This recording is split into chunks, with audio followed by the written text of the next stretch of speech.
भगवान श्री कृष्ण अभी तक सतोगुण और रजोगुण का वर्णन कर दिए और तमोगुणी के लक्षण के बारे में बताने जा रहे हैं।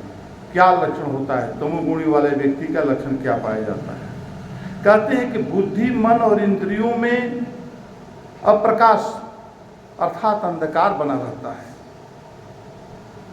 वो बुद्धि से भी ग्रस्त रहता है अंधकार में, और उसका मन भी उसी तरह से तमोगुण के प्रभाव से वो अंधकार उसका मन पर भी बना रहता है। और इंद्रियों में अप्रकाश, इंद्रियों को भोगता है, लेकिन जिस तरह से रजोगुण व्यक्ति इंद्रियों को भोगता है उस तरह से वो नहीं भोग पाता है, बेहोशी में भोगता है। अगर कुछ चीज़ का पान कर रहा है, किसी चीज़ का उपयोग कर रहा है, तो एक रजोगुणी उससे अच्छे तरह से उसको भोग करता है। लेकिन तमोगुणी व्यक्ति जो है वो निद्रा में, आलस्य में, प्रमाद में उस तरह से व्यस्त रहता है कि उसे उसका वास्तविक जो सुख होता है वो भी नहीं प्राप्त कर पाता है। यानी कि उसका पूरा जो है ये गुण जो है अंधकार में प्रवेश किया हुआ रहता है। कहते हैं कि कर्म करने में अरुचि, रजोगुण व्यक्ति जो होते हैं उनको कर्म करने में रुचि रहती है, हर समय कर्म को प्रधानता देते हैं। और प्रधानता चाहे सकाम भाव से हो, निष्काम भाव से हो। सकाम भाव से अगर वो कर्म करता है तो कर्म में बहुत बारीकी से ध्यान देते हुए हर कर्मों को वो अंजाम देता है। तो क्योंकि उसे पता है कि इस कर्म को हम विधिवत ढंग से करेंगे तो इससे हमें जो फल प्राप्ति होगी हमारी मनोकामनाओं को पूर्ण करेगी, हमारी इच्छाओं को तुष्टि करेगी। इसलिए वो जितना जागरूक ढंग से एक रजोगुणी अपने कर्मों को प्रधानता देकर करता है, ये बेहोशी में करता है, ये कर्म नहीं करना चाहता है, बिना कर्म का वो फल प्राप्त करना चाहता है जीवन में। एन तेन प्रकरण किस तरह से भी हमारे जीवन में वो फल आ जाए, यही बस उसकी बात रहती है भाव में। और कहते हैं कि और कर्तव्य कर्म की अवहेलना करता है।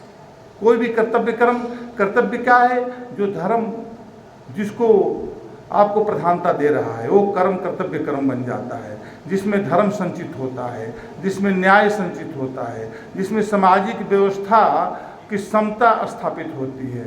इस तरह के कर्म में वो प्रमाद बना रहता है उसका। और कहते हैं कि उसका विवेक भी लुप्त रहता है।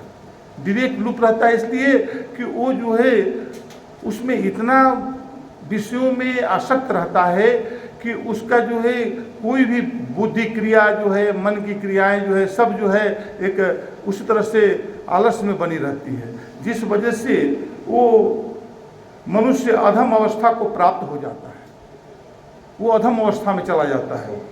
तमोगुणी मनुष्य पशु की भांति सत्य असत्य, उचित अनुचित, कर्तव्य अकर्तव्य का विवेक तजकर तथा कर्म करने से बचते हुए खाने पीने और सोने में प्रवृत्त रहता है, वो इसी में मस्त रहता है।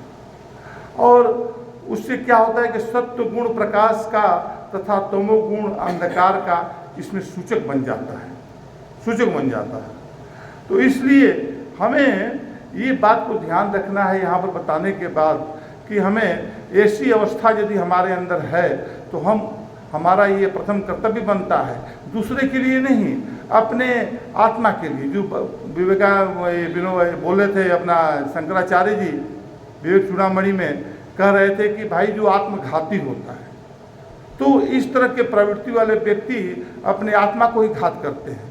परमात्मा ने ये सुंदर सा शरीर उसे दिया है और उस शरीर को तमोगुणों में प्रवेश करके और उसको जो है नष्ट भ्रष्ट कर डालता है और वो जल्दी ही काल के गाल में समा जाता है। आगे बता रहे हैं।